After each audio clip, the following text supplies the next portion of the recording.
Did you follow me? I feel very protective of you. Welcome to MsMojo, and today we're counting down our picks for the top 10 reasons Edward Cullen is the worst. What is it?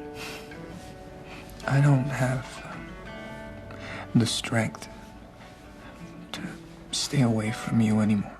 I belong with you. No. You don't. Oh, Edward, you have to trust me. I do trust you. It's him I don't trust. For this list, we're looking at all the reasons why this vampire wasn't exactly an ideal love interest. Disagree with our reasons? Let us know in the comments. If you like what you're hearing, be sure to check out the full song at the link below.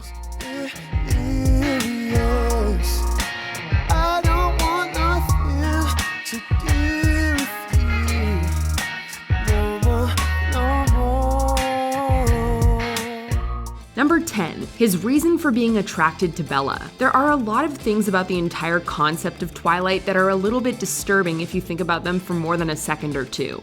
They're Dr. and Mrs. Cullen's foster kids. They moved down here from Alaska like a few years ago. They kind of keep to themselves. Yeah, because they're all together. Like, together. The first is the thing that actually kicks the story off, which is Edward's fascination with Bella. He's intoxicated by her scent, not because of the typical pheromones that draw people together. It's you. Your scent. It's like a drug to me. You're like my own personal brand of heroin. No, he thinks she smells especially good, as in he wants to bite her and suck her blood. Why did you hate me so much when we met? I did. Only for making me want you so badly. I still don't know if I can control myself. What a cool, normal reason to kick off a relationship. Number 9, he puts Bella's life in danger. Inherently, by involving himself in Bella's life, Edward is putting her in constant danger. Considering how many years he's been on Earth, you'd think he'd have a little more self-control by now. He brings her into a family of vampires, all of whom have varying degrees of lust for her blood. Bella and I are gonna be great friends. Sorry, Jasper's our newest vegetarian. It's a little difficult for him. It's a pleasure to meet you. In New Moon, this comes to a head when she manages to get a paper cut, which prompts some of the members of his family to lose their restraint.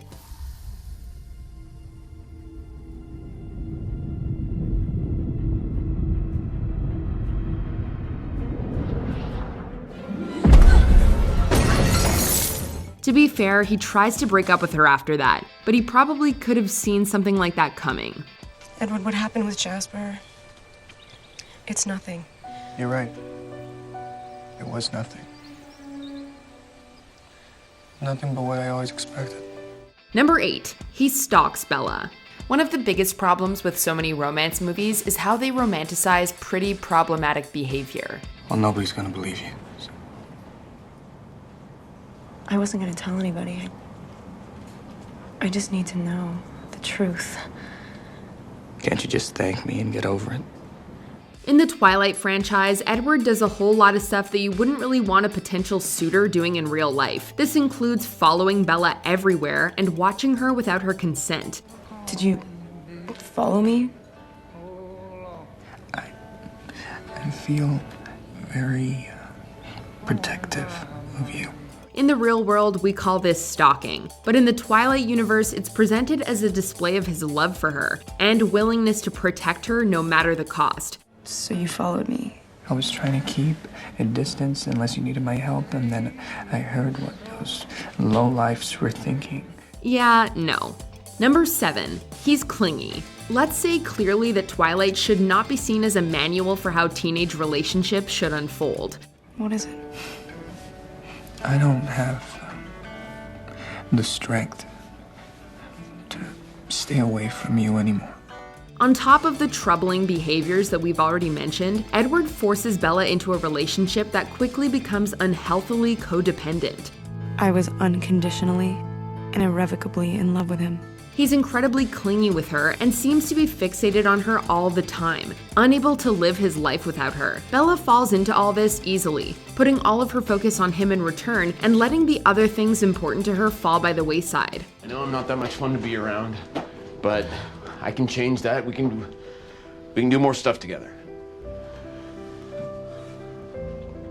Like what? Like watch baseball on the flat screen? It's essential for everyone to keep their life well-rounded, even when you're in a new relationship, and these two are not exactly a shining example of this.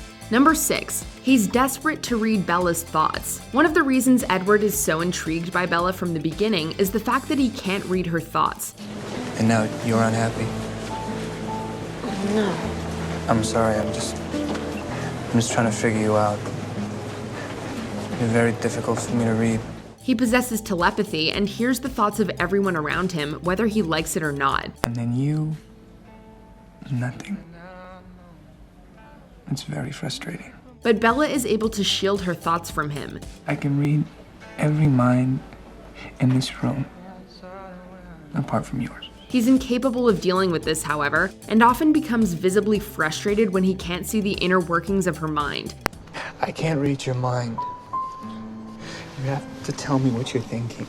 Considering this is how all of us have to live in the real world, it's hard to sympathize with him on this one. Number 5, the way he broke up with Bella. In New Moon, after the paper cut incident, Edward decides to leave Bella for her own good. While his intentions may be noble, the problem is that he breaks up with her in basically the worst way possible. I belong with you. No. You don't. First, he lies and says he doesn't want to be with her, rather than just being honest about his desire to, keep her alive. You don't want me.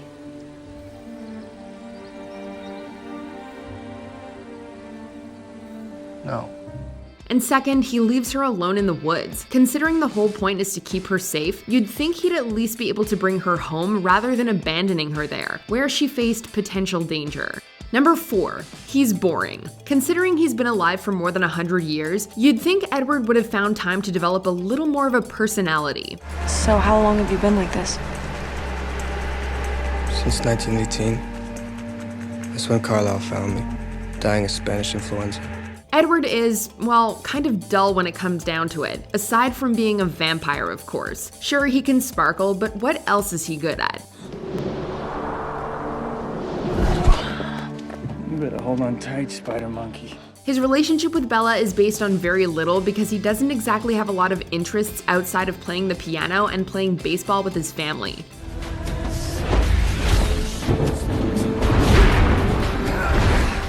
Once their lives quiet down, what would these two even do in their downtime together? Number 3, he's controlling. What? If I asked you to stay in the car, would you? Since we see so much of the story told in Twilight through Bella's eyes, it's understandable that she's not the most compelling character, but she consistently proves that she'll let other people walk all over her. And since Edward is somewhat domineering, he often takes control of her life for her. Where are we going? Away from Forks. We'll get a ferry to Vancouver. I have to go home now. You have to take me home. You can't go home. He's just gonna trace your scent there. It's the first place he's gonna look. But my dad is there. Doesn't matter. There are many moments throughout the series where Bella may have had better outcomes had she made her own decisions, but since Edward seems to want to control all of her actions, she finds herself in trouble again and again. Because you've given me no choice!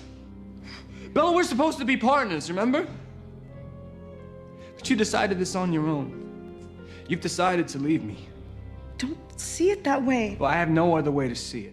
Number 2, he's overprotective. Edward displays countless red flags that would have us running in the other direction if he were a guy in the real world. I mean, why didn't you just let the van crush me and save yourself all this regret? Why do you think I regret saving you? One example is how overprotective he is of Bella, wanting to restrict who she socializes with and frequently disapproving of her friendships. He's right to be somewhat wary of her relationship with Jacob, but it just shows how unwilling he is to cede control. Oh, Edward, you have to trust me. I do trust you. It's him I don't trust. Folks, if someone ever tries to limit your friendships, take that as a sign that they really might not exactly be the best choice for a partner. Hey, Did you understand how worried I'd been? I was perfectly safe. I almost broke the treaty to make sure that... Before we continue, be sure to subscribe to our channel and ring the bell to get notified about our latest videos. You have the option to be notified for occasional videos or all of them. If you're on your phone, make sure you go into your settings and switch on notifications. Number 1. He watches Bella sleep. Speaking of red flags, there's a reason why this is the most troubling thing about Edward's character. Watching someone sleep through their bedroom window is incredibly creepy, whether you're human, undead, or somewhere in between. How did you get in here? The window? There are no excuses for this kind of behavior, and the fact that this action is being framed as being swoon-worthy gives us pause about the entire series. I like watching you sleep. It's kind of fascinating to me. No one should be rewarded for this kind of behavior, so the fact that Edward and Bella end up having a steamy makeout session is not the kind of reinforcement he should get.